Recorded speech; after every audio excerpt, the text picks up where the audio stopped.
여호와께 예배하며, 그런 제목으로 오늘 하나님 말씀 전하도록 하겠습니다. 그동안 신약 야고보서를 제가 강해를 쭉 했었죠. 그래서 신약 한 책을 강해를 마치고 이번에는 구약의 한 챕터를 가지고 강해하려고 합니다. 그래서 오늘 주일부터 구약 사무엘상을 강의하도록 그렇게 하겠습니다. 사무엘상은 이스라엘의 왕정 시대의 초기 역사를 다루는 그런 책입니다. 사무엘상을 크게 세 부분으로 나눌 수 있는데, 먼저 첫 번째 부분은 사사시대의 끝자락이에요. 우리가 사사시대 그러면 이스라엘 백성들이 출애굽을 해서 광야 40년을 거쳐 가나안에 입성을 하죠. 그래서 가나안 정복 전쟁을 7년간 치릅니다. 그리고 나서 12지파에게 가나안 땅을 다 분배를 마치고 여호수아가 죽어요. 그 가나안 정복 전쟁에 이제 선두주자로 이스라엘 백성들의 군대를 이끌었던 여호수아가 죽고 난 이후로부터 사울 왕이 이스라엘의 초대 왕으로 등극하기까지의 기간을 사사시대라고 그래요. 사사시대. 그게 약 360여 년 가까이 됩니다. 그런데 이 사사시대의 역사는요, 영적으로 참 어두운 시대였습니다. 나라의 어떤 골격도 아직 갖추어지지 않은 그런 상태고, 강력한 중앙 집권 어떤 정치 체제가 아직 도입되기 전이기 때문에 중구난방이에요. 어려운 일이 생기면 다들 이스라엘 백성들이 한마디씩 하는 거예요. 그래서 굉장히 영적으로도 우상을 숭배하고, 그래서 주변에 있는 나라들로부터 압제를 참 많이 당했습니다. 그런 360여 년의 사사시대를 마무리하는 그런 어두운 시대의 끝자락의 이야기부터 시작하는 게 사무엘상입니다. 새 시대의 문을 열 사무엘 선지자의 출생, 그리고 그의 성장, 그리고 당시 그 사사시대의 영적 어두움을 대변하는 것 같은 엘리 제사장 가문의 타락상, 그리고 엘리 제사장이 죽고 대를 이은 이 사무엘 선지자 가문의 통치, 그걸 첫 번째로 다루고요. 그리고 두 번째 부분은 이스라엘의 초대 왕으로 사울 왕이 등극을 합니다. 그리고 그 사울 왕이 어떻게 활약을 펼치고 있는지. 그런데 결국은 그 사울 왕은 하나님의 눈밖에 나서 하나님께서 그를 버리시죠. 그런 얘기가 두 번째로 전개가 되고, 나머지 마지막 세 번째 부분은 그 양을 치던 목동이었던 다윗이 왕이 됩니다. 그 왕으로, 차기 왕으로 기름 부음을 받고, 현직 왕인 사울 왕과의 관계 속에서 긴 기간 동안 시련을 겪어요. 그 사울 왕은 다윗을 죽이려고 하고, 그래서 계속 다윗을 추적하죠. 그 가운데서 그런 시련을 견디어내는 이야기, 그리고 마지막은 그 사울 왕이 죽는 그런 이야기로 사무엘상의 역사 기록이 막을 내립니다. 자, 사무엘상을 강의하는 동안 이런 부분에 초점을 맞춰서 우리가 좀 묵상하고 공부하고, 그리고 제가 설교해 나가고자 하는데, 먼저는 우리 하나님이 역사의 주관자시라는 것을 아주 극명하게 보여주는 책이 사무엘상이에요. 그것이 일반 역사든 하나님이 이끌어 가시는 구속의 역사든, 이 모든 세상 만물의 역사의 주관자는 하나님이시다라는 거예요. 바로 그 하나님이 하시는 일을 좀 들여다보겠습니다. 사무엘상을 통해서. 그리고 오늘 우리를 향한 하나님의 그런 마음이 무엇인지, 지금으로부터 3000년 전에 일어난 일들의 역사 기록이지만 그런 역사의 현장 속에서 참으로 일하시는 그 하나님은 오늘 이 시대를 살아가는 우리들에게 무엇을 말씀하고 계신가를 좀 생각해 보도록 하겠습니다. 이 사무엘상이 기록될 그 당시는 지금으로부터 3,000년 전의 이야기. 3,000년 전. 먼 과거의 이야기예요. 그 시대의 정황들, 먼 과거의 이야기지만 그 시대의 정황들을 깊이 있게 살피고 연구하고 묵상하면서 오늘 이 시대를 살아가는 우리의 삶의 그 역사를 비추어 보고 그 비추어서 해석하고 그리고 우리의 일상적인 삶 가운데 해석된 그런 말씀의 원리들을 한번 적용해 볼 수 있는 그런 시간들을 갖도록 그렇게 하겠습니다.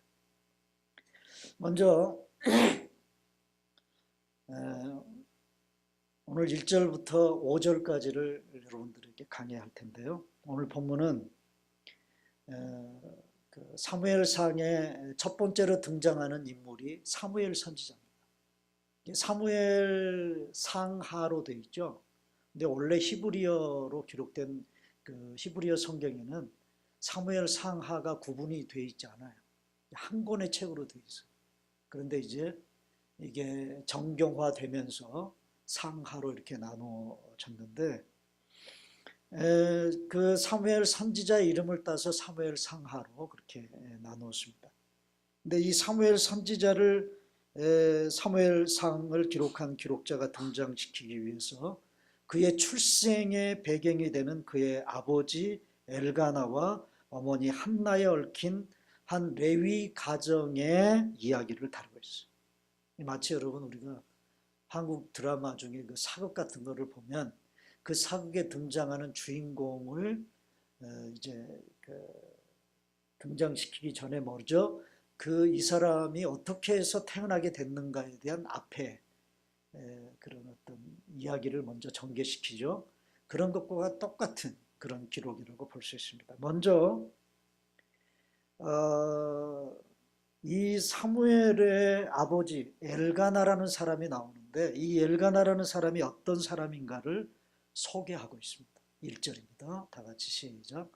에브라임 산지 라마다임 소빔에 에브라임 사람 엘가나라는 사람이 있으니 그는 요람의 아들이요 엘리우의 손자요 도후의 증손이요 숲의 현손이더라. 자, 먼저 이 사람이 어디 출신인가, 어디서 사는 사람인가를 먼저 얘기하죠. 그가 사는 곳이 에브라임 산지입니다. 에브라임 지파의 사람들이 사는 곳에 살고 있어요. 근데 여기 에브라임 사람 엘가나라고 그랬는데 사실은 이 엘가나는 에브라임 사람이 아닙니다. 우리가 이거 그대로 읽으면 에브라임 사람인 것처럼 그렇게 우리가 오해할 수 있지만 에브라임에서 사는 사람이라고 해야 맞아요. 왜냐하면 엘가나는 에브라임 지파 사람이 아니고요. 레위 지파 사람입니다. 여러분 알다시피 나중에 가보면 사무엘이 제사장의 직무를 감당하죠. 제사장의 직무를 감당하는 사람은 어느 지파 사람들만 감당할 수 있습니까? 레위 지파 사람들만 제사를 집례할 수 있어요. 그러므로 여기 뒤에 그 엘가나가 여로함의 아들이고 엘리우의 손자고 도우의 증손이고 숲의 현손이다. 여기 나오는 이 엘가나의 조상들은 다 레위 지파 사람들. 그러니까 그럼 왜 레위 지파 사람이 에브라임 지파 사는 곳에 가서 살게 됐느냐? 이스라엘이 가나안을 정복하고 땅을 각 지파에게 그 나누어 줄 때, 분배할 때 레위 지파 사람들에게는 땅을 분배하지 않았죠. 레위 지파 사람들에게는 하나님이 땅을 분깃으로 주시지 않았습니다. 그럼 어떻게 먹고 살라고? 그 이스라엘 백성들이 하나님께 드리는 11조로 먹고 살도록 그렇게 하셨어요. 그래서 그 제사장들은 성막이나 성전 근처에서 살아요. 제사장들은 왜 제사를 집리하기 때문에. 근데 일반 레위 지파 사람들은요, 각 12지파에 흩어져서 살았습니다. 흩어져서. 그래서 각 레위 지파 12지파에 흩어져서 살면서 자기가 사는 지역의 백성들에게 율법을 가르치고, 그리고 어떤 제사의 의무를 이행하게 하는 그런 역할을, 종교적인 의무를 이행하게 하는 역할을 했던 사람들이 바로 레위 지파 사람들입니다. 그래서 이제 앞으로 여러분들이 이 사무엘상을 강의하면서 자주 듣게 되는 지역 이름이 두 가지가 나올 거예요. 하나는 라마라는 지역이에요. 라마. 여기 보면 라마다임 소빔이라는 말이 나오죠.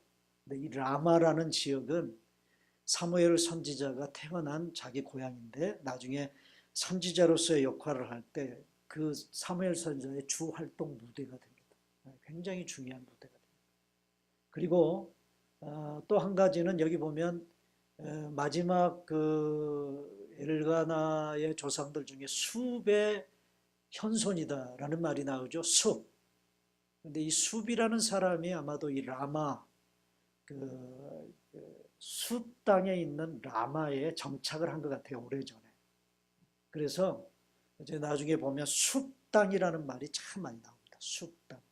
그럼 이곳은 바로 그 엘가나의 그 친인척들이 사는 곳이고, 그리고 나중에 사무엘이 선지자로서 활동했던 활동 무대가 되는 거예요.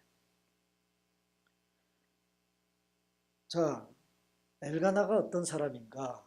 이렇게 이제 엘가나가 살고 있던 지역을 통해서 엘가나가 어떤 사람이고, 그리고 두 번째는 그의 조상들이 어떤 사람들인가 하는 것을 통해서 먼저 엘가나의 현 주소를 얘기합니다. 자, 그리고 나서 보다 더 구체적으로 엘가나가 어떤 사람인가를 2절부터 얘기하는데, 첫 번째, 그에게는 두 아내가 있었다 그랬어요. 다 같이 읽어보겠습니다. 시작. 그에게 두 아내가 있었으니 한 사람의 이름은 한나요, 한 사람의 이름은 분인나라. 분인나에게는 자식이 있고 한나에게는 자식이 없었다. 이 말씀 그대로 읽으면 어느 한날 엘가나가 두 부인하고 결혼한 것처럼 느껴지죠. 그죠? 한 사람은 한나고 한 사람의 이름은 분인나. 근데 이제 원래 그 히브리어 성경을 보면 구분이 되어 있어요. 한 사람의 이름은 한나고 또 다른 한 사람의 이름은 분인나다. 그래서 NIV 성경도 보면 the other라는 말을 사용해서 한나와 분인나를 구분했습니다. 그래서 우리가 분명히 알 수 있는 것은 엘가나의 첫 번째 부인은 누구고? 누구? 한나고, 그리고 그 다음에 얻은 아내가 분인나라는 걸 알 수 있어요. 그럼 왜 엘가나가 둘째 부인을 얻었을까요? 왜? 한나가 자식을 못 낳으니까. 자식의 대를 잇기 위해서 분인나를 첩으로 얻은 거죠. 첩으로. 그래서 늘 성경에 보면요, 부인이 많으면 가정이 평탄하지를 않아요. 성경이 얘기하는 얘기, 굉장히 그 가정의 평안을 깨는 것이 여자들이더라고요. 여러분들이 그렇다는 얘기가 아니고. 그래서 엘가나는 당시의 일반적인 세상 사람들의 풍습대로 대를 잇기 위해서 두 아내를 얻었지만, 그 두 아내로 인해서 가정에 불화가 참 많았어요. 여러분, 성경에 그런 얘기들이 많잖아요. 예를 들면 아브라함이, 우리가 이전에도 살펴본 것처럼 아브라함도 자식을 얻기 위해서 사라의 몸종인 하갈을 통해서 자식을 얻었죠. 그런데 그 사라와 하갈 사이에 얼마나 많은 분쟁이 있었습니까? 나중에 야곱도, 무려 야곱은 아내가 몇 명이었어요? 4명이에요. 4명. 그 아내들이 낳은 자식들 간에 다툼이 일어나고, 그래서 얼마나 갈등을 많이 겪었는지. 그래서 여러분, 한문에 평안할 안자가 있어. 평안할 안자를 어떻게 쓰죠? 어떻게 써요? 위에 뚜껑이 있어요. 그 위에 뚜껑이 뭐냐면 지붕입니다. 지붕. 그 지붕 밑에는 여자가 하나만 있어야 돼요. 하나만. 그래야 가정이 평안한 거예요. 그래. 둘이 있으면 평안하잖아요. 저도 제가 시골에 살아갈 때 저희 그 작은 할아버지 밑에서 저는 컸어요. 우리 그 아버지, 우리 할아버지 할머니들은 제가 태어나기 전에 다 돌아가셨고요. 저희 작은 할아버님이 살아계셨어요. 근데 저희 작은 할아버지에게 부인이 둘 있었어요. 근데 그 첫 번째 부인은 큰아들하고 살고 둘째 부인하고 할아버지가 같이 사시는 거예요. 그런데요, 이 둘째 할머니께서 늘 부엌에서 울고 계세요. 어렸을 때도 보면 왜 우냐? 어렸을 때도 보니까 이 첫째 그 할머니가 막 구박을 하는 거예요. 그러면 부엌에서 밥 짓다가 울고 그런 모습을 본 적이 있습니다. 자, 한나가 첫째 부인이고 분인나가 둘째 부인인데 그런데 이 두 여인에게는 있는 것과 없는 것이 있어요. 뭡니까? 자식이 있고 없고 그렇습니다. 당시 결혼한 여인에게 자식이 있고 없고는 세상적인 기준에서 보면 굉장히 크고 중대한 문제입니다. 자, 오늘날 우리에게도 마찬가지인 것 같아요. 세상 사람들을 평가할 때 우리는 그가 가지고 있는 것이 무엇인지, 가지고 있지 않은 것이 무엇인지로 판단해 버릴 때가 참 많아요. 그렇습니까? 안 그렇습니까? 그렇죠? 그래서 금수저, 흙수저라는 말이 공경하게 나온 것 같아요. 자, 그런데 여기서 저는 한 가지 질문을 여러분들에게 던집니다. 우리 하나님에게도 이런 세상적인 기준들이 중요할까? 오늘 우리들에게는 이 부분들이 참 중요한데, 그래서 없는 것보다 있는 게 낫지만, 예? 우리가 세상적으로 볼 때 있는 것과 없는 것의 그 차이로 인해서 참 많은 판단 기준이 달라지지만 하나님에게도 이런 세상적인 기준이 중요하겠느냐 그 말이에요. 오늘 이 설교를 통해서 여러분들에게 던지는 아주 중요한 질문. 자, 결론은요. 하나님에게는 이런 일들이 별로 중요하지 않다. 이런 기준이 별로 중요하지 않아요. 여러분, 사무엘상을 여러분들이 이제 앞으로 공부를 하시면서 여러분들이 발견하셔야 될 하나님의 어떤 가치평가 기준을 여러분들이 좀 배우셔야 돼요. 이런 기준이 하나님에게는 무용지물일 때가 너무나 많아요. 그런 이야기들이 성경에 가득해요. 또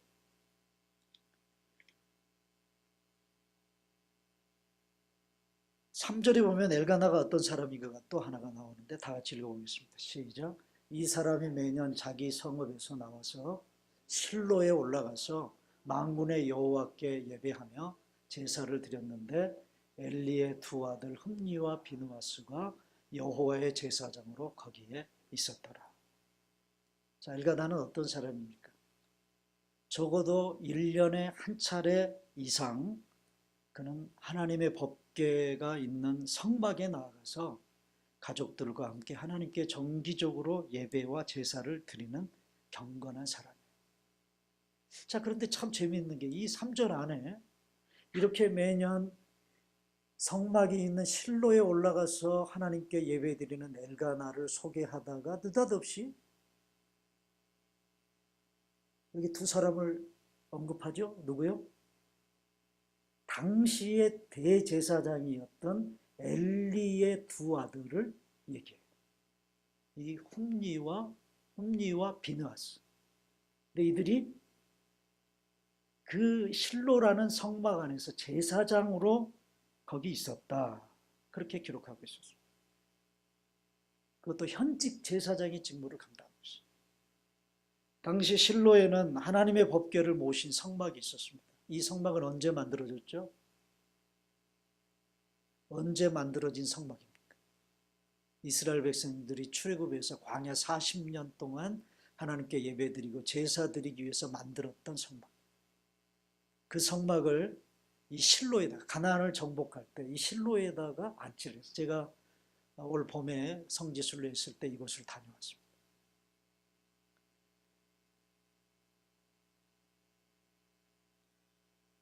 이곳은 적어도 다윗이 블레셋의 다윗이 왕이 된 후에 이 엘리 제사장의 두 아들 홈리와 비누아스가 블레셋과 더불어 싸우러 전쟁에 나갔다가 이 성막에 있는 법궤를 가지고 나가죠. 법궤를 블레셋과 싸우는 현장에 가지고 나와요. 그러면 이길까 하고. 그랬다가 어떻게 했어요? 그 법궤를 블레셋에 빼앗겨 버려요. 그리고 나서 그 빼앗긴 법궤를 다윗이 다시 자기가 살고 있는 다윗성 안으로 모셔올 때까지 이 실로라고 하는 곳은 당시 이스라엘의 경제 또는 정치, 사회, 종교의 중심 무대였어요. 어쩌면 이스라엘의 수도와 같은 그런 곳이 실로였습니다. 나중에 다윗이 다윗성에다가 성전을 세움으로 말미암아 예루살렘이 수도로 바뀌었습니다. 그 이전에는 실로가 이스라엘의 실제적인 수도였습니다. 자, 엘가나와 엘리의 두 아들은 같은 레위 지파 사람들이에요. 그죠? 같은 레위 지파 사람들이에요. 하나님의 성막 안에서 하나님께 제사 드리는 일을 돕고 집례하는 그런 일들은 레위 지파가 했기 때문에 이 엘가나도 레위 지파고 이 엘리 제사장의 두 아들인 홈리와 비누아스도 레위 지파예요. 같은 레위 지파 사람일지라도 현직의 위치가 달랐습니다. 엘가나는 무명의 레위인으로서 수 땅의 라마라는 시골 촌 동네에서 파묻혀 사는 촌사람이었습니다.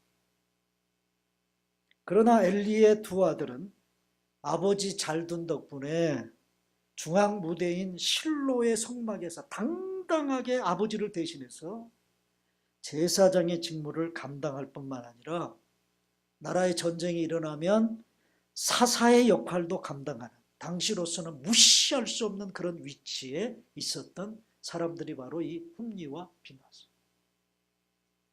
자, 여러분들에게 한번 이런 질문을 또 드립니다. 과연 이들 중에, 이들이라는 말은 바로 엘가나와 엘리의 두 아들 중에 누가 더 가치 있고 자존감이 있는 삶을 살고 있었을까요? 때때로 세상은 사람들을 평가할 때 그 사람이 어디에서 무엇을 하며 어떤 주의를 가지고 어떤 성과와 업적을 내는가를 가지고 판단을 해버려요. 예를 들면 오늘 식으로 이렇게 엘가나와 이 엘리의 두 아들을 이렇게 좀 이렇게 풀면요. 엘가나는 어떤 사람이냐? 참 이름도 없는 산골짜기에 이름도 없는 교회에서 시골 노인들 몇 명 데리고 목회하는 시골 목회죠. 그러면 이 홈리와 비누아스는요, 서울에서 대한민국의 수도인 큰 서울 한복판에서 큰 대형 교회를 하는 그런 목사예요.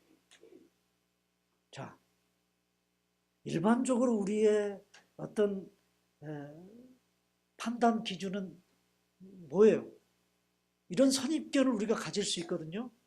엘가나 같이 촌구석에서 목회하는 목사는 별 볼 일 없는 목사고, 서울이라는 큰 도시에서 대형 교회로 목회하는 목사는 막 목사인 것처럼, 예? 더 가치 있는 일을 하고 있는 목사인 것처럼 판단해 버릴 때가 있다 그 말이에요.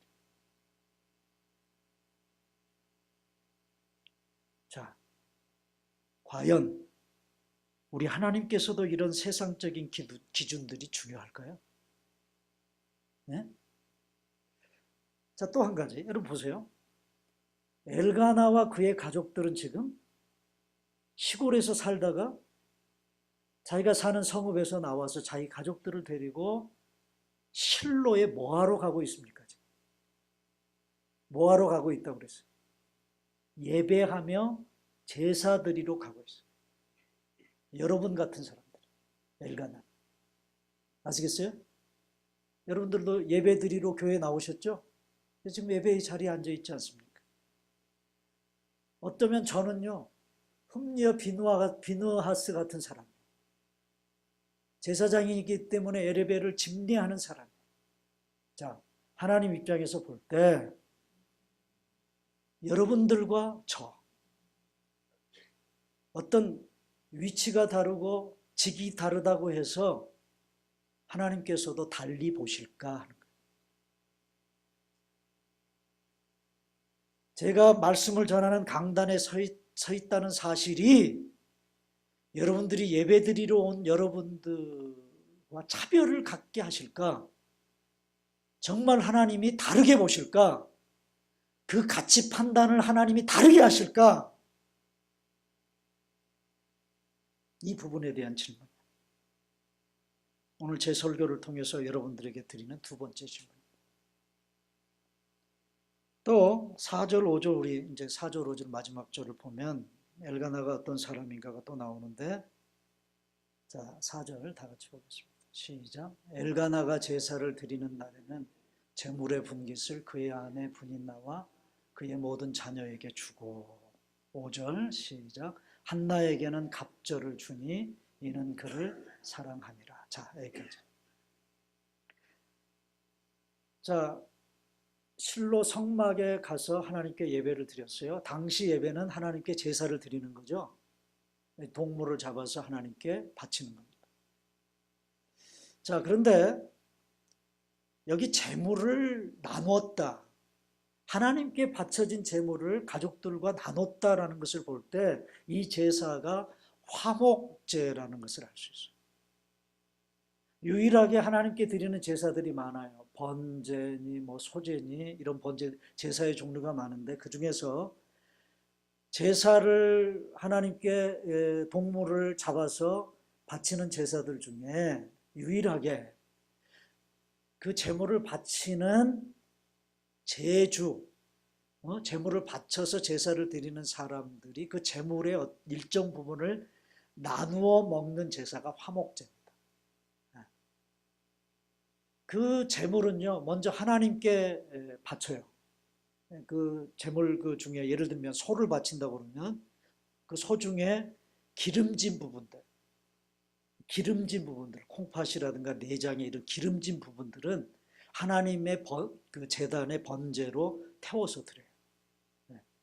기름을 태우면 얼마나 냄새가 진동하겠어요?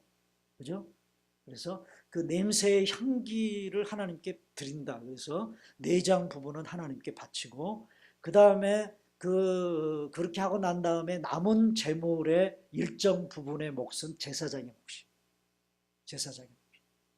그리고 나머지 부분이 제사를 드리는 사람들이 함께 모여서 같이 나눠 먹는 거예요. 그래서 여기 나누었던 제물의 분깃은 고기입니다. 고기를 나누는 거예요. 자, 어떻게 나눠 먹었습니까? 어떻게 나눴다고 그랬어요? 오늘 본문에 보면.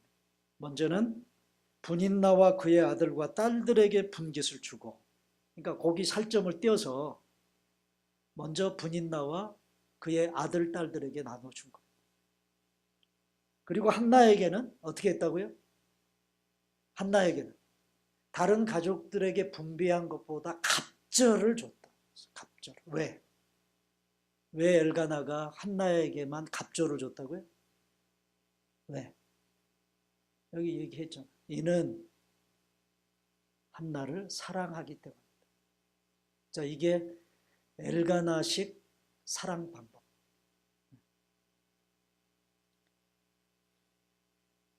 엘가나는 한나를 볼 때마다 늘 안쓰러웠을 거예요. 왜? 왜요? 자식을 못 낳으니까. 첫째 부인인데 자식을 못 낳아요. 그래서 늘 안쓰러웠을 거예요. 자식을 낳지 못하는 여인은 분인다처럼 자식으로 보상을 받아야 위로가 되는데 엘가나는 그것을 물질로 보상을 하는 거예요. 물질로. 사랑하는 아내를 위한 갑절의 고기를 나누어 주는 엘가나식 사랑 방법. 자, 물어보십시다. 이것이 한나에게 진정 위로가 됐을까요?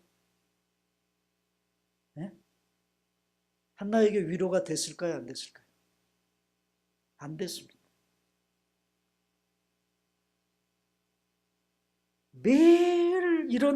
매해마다 일어나는 이 일로 오히려 가정의 불화가 일어났어요.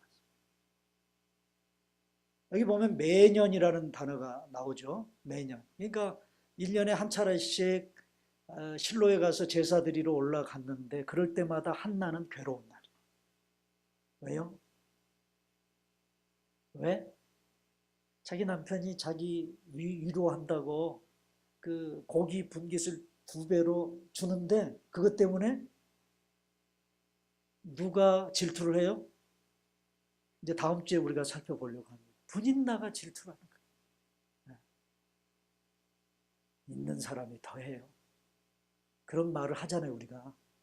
근데 분인나는 한나가 없는 자식이 있는데도 불구하고 남편이 한나에게만 더 주니까 그게 꼴불견스러운 거예요. 꼴 보기가 싫은 거예요. 그래서 한나를 괴롭혔습니다. 질투가 폭발했습니다. 두 여인 사이에 심각한 갈등이 생겼습니다.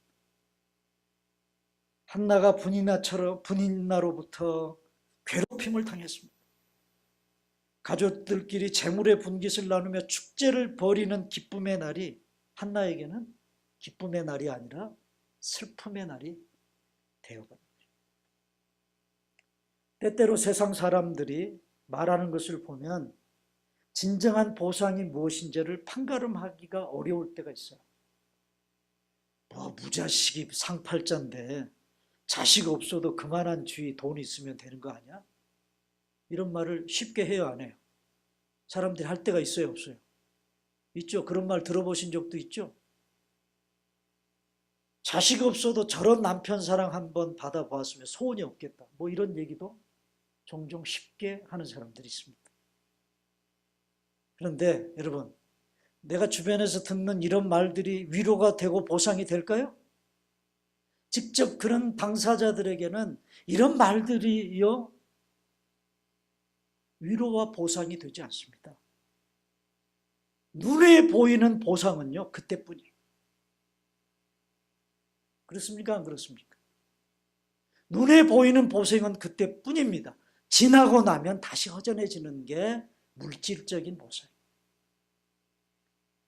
자식이든 분깃이든 눈에 보이는 이것들은 진정한 보상이 아닐 수 있습니다.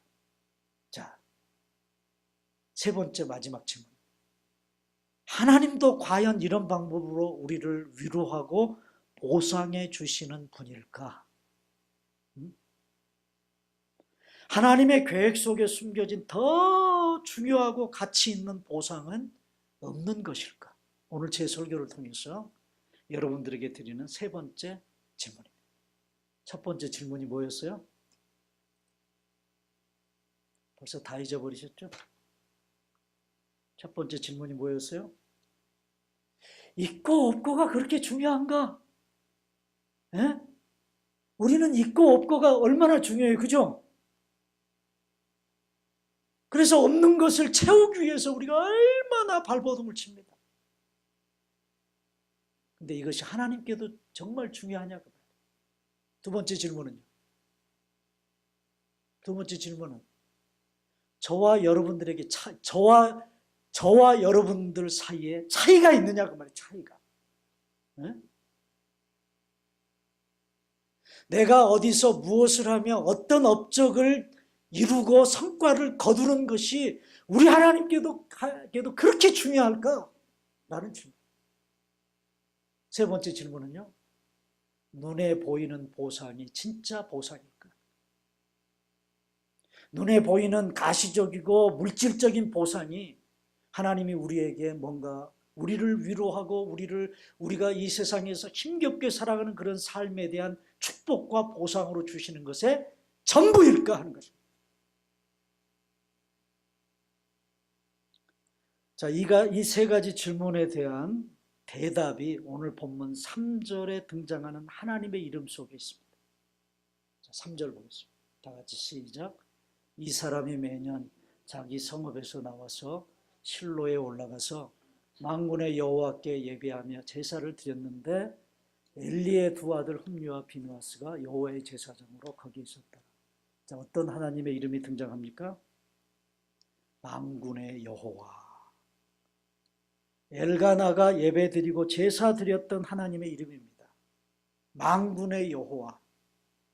히브리어로 야훼 최바오트라고 하는 그런 이름. 여러분, 이 만군의 여호와라는 이름은 성경에 굉장히 많이 등장하는 이름입니다. 그리고 성경에서 참 무게감 있게 다루는 하나님의 이름 중에 하나가 여호와 최바오트라고 하는 하나님의 이름.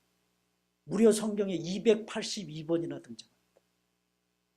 그리고 이 사무엘 상에서 굉장히 중요한 이름으로 등장되는 이름이 바로 만군의 여호와입니다. 거의 예외 없이 천군 천사를 거느리고 지금도 이 세상 만물을 통치하고 다스리시는 그런 하나님. 하나님의 대적들을 이 천군 천사를 통솔하셔서 그들과 싸워서 승리하시는 그런 하나님을 나타낼 때 사용하는 하나님의 이름이 바로 야훼 체바오트라고 하는 그런 단어예요. 바로 이 하나님의 이름, 이 만군의 하나님이라는 이 하나님의 이름이 성경 오늘 본문 3절에 최초로 등장해요. 최초. 이 하나님이 오늘도 저와 여러분들을 붙들고 계십니다. 보호하며 지켜주시고 계세요. 오늘 우리의 대적들과 싸우시며 그러기에 우리에게 안식과 평안을 주시며 능력으로 역사하시는 하나님이 바로 만군의 여호와시라는 것입니다. 자, 아까 제가 질문 드렸어요. 만군의 여호와 하나님에게는 우리가 세상을 살면서 가지고 있는 기준들이 별로 중요하지 않다는 거예요. 우리는 그거 없으면 죽고 못 살지만 만군의 여호와 앞에서는 무용지물일 때가 있습니다. 자, 우리는 있고 없음이 중요하다고 그랬어요. 네? 있고 없음의 기준이 참 중요하다고 그랬어요. 그러나 만군의 여호와께는 그것들이 별로 의미가 없어요. 그 사실을 우리는 누구를 통해서 확인해 볼 수 있느냐면 다윗이 골리앗과 싸우는 장면을 통해서 이 사실을 확인할 수 있습니다. 자, 사무엘상 17장 45절에 다 같이 읽습니다. 시작. 다윗이 블레셋 사람에게 이르되 나는 칼과 창과 단창으로 내게 나오거니와 나는 만군의 여호와의 이름을 곧 내가 모욕하는 이스라엘 군대의 하나님의 이름으로 내게 가노라. 자, 블레셋 군대의 장수인 골리앗과 다윗이 맞붙었습니다. 겉으로 보기에는 누가 이겨요? 누가 이겨요? 골리앗이 이기죠. 그런데 하나님은 누구를 이기게 하십니까? 다윗을 이기게 하시죠. 다윗을. 여기 보세요. 다윗이 하는 말이에요. 너는 뭐와 뭐로 내게 나온다? 칼과 창과 단창. 다윗이 가지고 있지 않은 것. 골리앗은 있는데 다윗은 없는 것. 여러분, 하나님은요, 있고 없고를 아주 과감하게 묵살내는 장면이 바로 이 장면입니다. 있고 없고의 기준이 완전히 묵사발 나는 그런 장면이 다윗과 골리앗이 싸우는 장면. 다윗은 뭘 가지고 나갔습니까? 뭘 가지고? 만군의 여호와의 이름을 가지고 나갔어. 만군의 여호와의 이름을 가지고 나갔어. 없는 자가 있는 자를 이기게 하시는 하나님. 우리가 믿는 만군의 하나님이 바로 그분이십니다. 자식 없는 한나는 자식 있는 분인나로 말미암아 괴롭힘을 당했지만 결국 그 한나가 믿는 만군의 하나님께서는 한나에게 인생 역전을 단행해 주시지 않습니까? 또 우리는 내가 어디서 어떤 주의를 가지고 무엇을 하는 사람인가가 늘 중요합니다. 그래 안 그래요? 그래서 스펙 쌓기에 얼마나 열을 올리는지 몰라요. 좋은 대학 가야 되고 박사 따야 되고. 하나님께도 이게 중요할까? 만군의 여호와께는 이런 것들이 별 의미가 없을 때가 있습니다. 여러분, 엘가나와 엘리 대사장의 두 아들 중에 누가 더 경건한 사람입니까? 누가 경건해? 여기 제가 강단에 서 있기 때문에, 그리고 여러분들에게 하나님의 말씀을 선포하기 때문에 여러분들보다 제가 더 경건할까요? 저는 결코 그렇지 않다고 생각합니다. 하나님이 보십니다.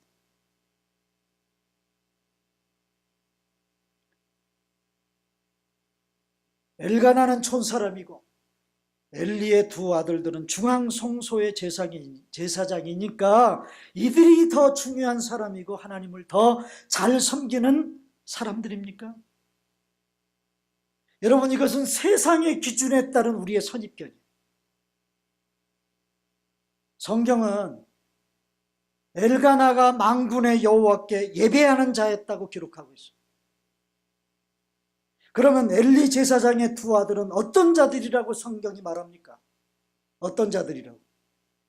홈리와 비느하스는 한마디로, 나중에 살펴볼 거예요. 홈리와 비느하스는 한마디로 불량자였더라. 그게 사무엘서를 기록하는 기록자의 정의예요. 제사장인데 중앙 무대에서 제사를 집례하는 제사장입니다. 불량자였다. 여러분, 눈에 보이는 것으로 판단하지 마십시오. 우리 하나님은 중심을 보시는 하나님입니다. 어디서 많이 들었죠? 언제 하나님이 말씀하셨죠? 네? 나 여호와는 중심을 보시는 하나님이다. 언제? 이 정도 질문에는 대답을 하실 줄 알아야지. 하나님이 다윗을 왕으로 기름 부으실 때 사무엘 선지자에게 하는 말이에요. 이새의 아들들을 쭉 데리고 나왔는데 첫째 아들, 둘째, 셋째, 넷째 다 하나님이 노.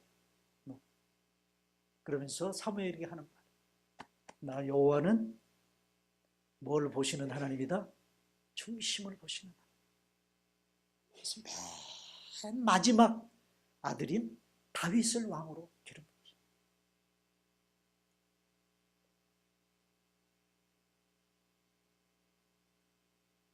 여러분, 우리 하나님은 중심을 보시는 하나님. 나 여호와는 중심을 보시는 하나님이다라는 이 하나님의 말씀은요, 사무엘상의 아주 핵심적인 말씀. 아주 핵심적인 말씀. 홈리와 비느하스는 겉으로는 만군의 여호와를 섬기는 것 같았는데 사실은 그 하나님의 이름을 이용해 먹는 자들이었습니다. 하나님의 이름을 이용해 먹는 사람들. 자, 사무엘상 4장 4절입니다. 다 같이 시작. 이에 백성이 실로의 사람을 보내어 그룹 사이에 계신 만군의 여호와의 언약궤를 거기서 가져왔고 엘리의 두 아들 홈리와 비느하스는 하나님의 언약궤와 함께 거기에 있었더라.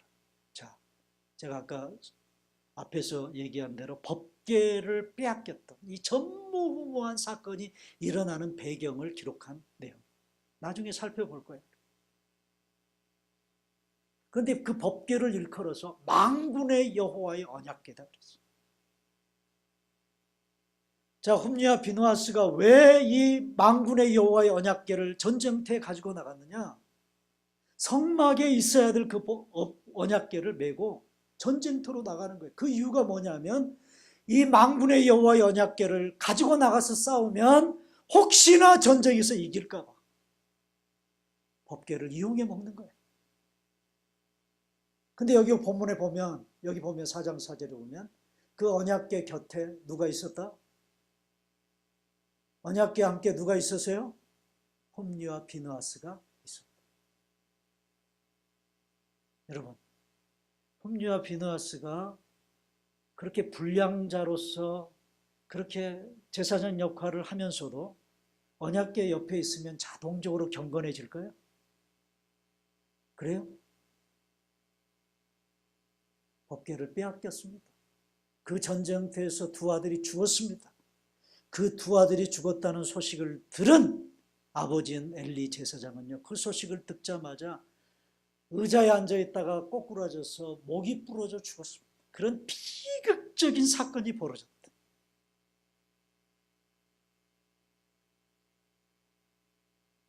중심이 하나님으로부터 멀어져 있습니다.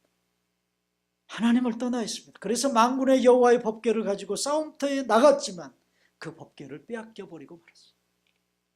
여러분, 내가 어디서 무엇을 하고 어떤 주위에 있는가, 그게 하나님께는요 그렇게 중요하잖아요. 우리가 생각할 때는 그런 엘리 제사장을 통해서 하나님의 어떤 역사들을 이루어 가실 거라고 우리가 생각하지만 하나님의 역사는 무명의 한 촌사람인 엘리 제사장의 가문을 통해서 하나님의 역사를 이루어 가셨어요. 또한 우리는 하나님이 우리에게 복 주실 때 눈에 보이는 물질의 복이 하나님의 축복의 전부라고 생각하는 경향이 있습니다. 하나님은 때때로 이 세상에 살아가는 우리에게 이런 현실적인 것으로 복을 주시고 보상해 주실 때도 있습니다. 그러나 그것이 전부가 아닙니다. 여러분들이 돈이 필요해서 하나님께 하나님 내가 돈이 필요합니다. 그래서 기도했는데 하나님이 돈을 주셨어요. 그걸로 전부일까요? 부자 되게 해달라고 기도했는데 부자가 됐어요. 사업에 성공하게 해달라고 했는데 사업에 성공했어요. 내 아들, 딸 좋은 대학 가서 세상에서 성공하는 사람 되게 해달라고 기도했는데 그렇게 됐어요. 그게 축복의 전부냐 그 말이에요. 하나님이 우리에게 축복하시는 그런 축복의 전부냐 그 말이에요.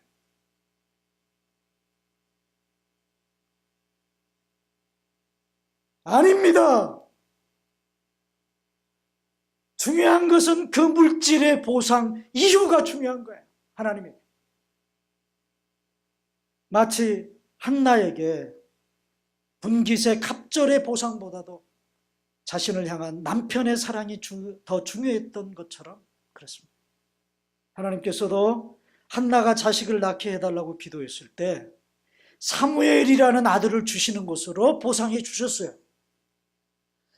자식이 없는 한 여인의 한을 풀어주시기 위해서 사무엘이라는 아들을 주셨습니다. 그런데 그것이 끝입니까? 아들을 주신 이유가 하나님에게는 더 중요한 거예요.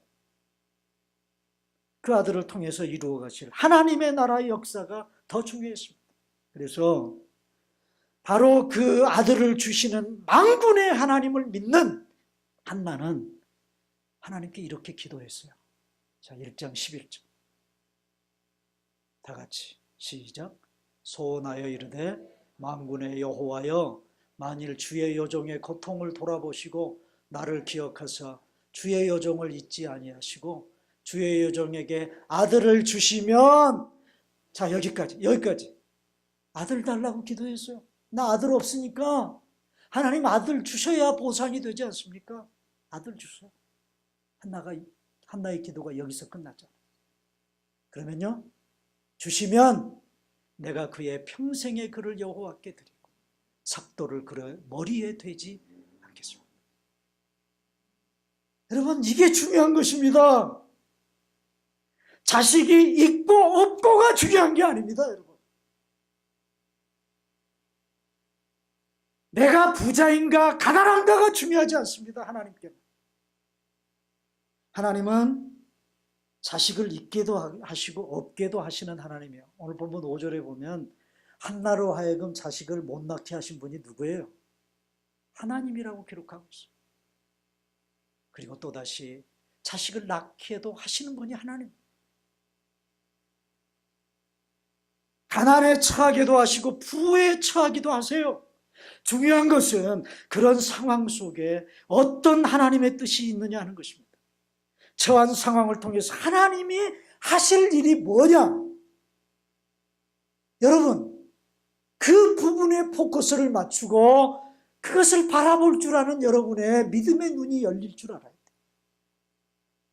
그러므로 여러분, 내가 처한 상황 때문에 일희일비하지 마세요. 그것 때문에 전전긍긍하지 마세요. 사방으로 우겨쌈을 당해도 만군의 여호와 하나님께서 싸워 이기게 하시고 능히 헤쳐나가게 하실 것을 여러분 믿으시기를 바랍니다. 여러분, 눈에 보이는 것이 전부거라고 생각하며 살지 마세요. 하나님도 내 수준에서 뭔가를 판단하시고 평가할 것이라고 착각하지 마세요. 이게 여러분 우리의 심각한 신앙생활의 문제입니다. 만군의 하나님을 믿는 사람들은요, 그 하나님의 눈으로, 그 하나님의 마음으로 세상을 바라보고 평가하는 사람들입니다. 그래서 사람들 앞에 결코 비굴하지 않습니다. 째째하지도 않습니다. 그 만군의 하나님이 나와 동행하고 계시다는 자긍심으로 충만하게 살아가는 사람들. 그래서 분인나처럼 없는 자를 괴롭히고 못난 짓 하는 사람들이 결코 아니에요. 자신에게 정직할 뿐만이 아니라 하나님 앞에서도 정직합니다. 왜냐하면 아무리 우리가 꼼수를 부려도 결국은 역사의 주관자이신 만군의 여호와께서 이루시고 밝히 드러나게 하시고 역사에 가실 것이기 때문에 그렇습니다. 여러분, 마지막으로 이 질문을 드리고 제 설교를 마치려고요. 여러분, 진정 만군의 여호와 하나님이 여러분의 하나님이 되고 계십니까? 만군의 여호와 하나님을 진정으로 섬기고 붙들고 믿고 살아가고 계십니까? 여러분, 내가 그 하나님을 믿고 섬기며 살아가고 있는 사람인가를 점검하시며 오늘도 다시 한번 결단하셨으면 좋겠어요. 세상적인 판단 기준 붙잡고 사시지 마시고 만군의 여호와 하나님 믿고 그 하나님 붙잡고 살아가시는 여러분 다 되시기를 주님의 이름으로 축원합니다.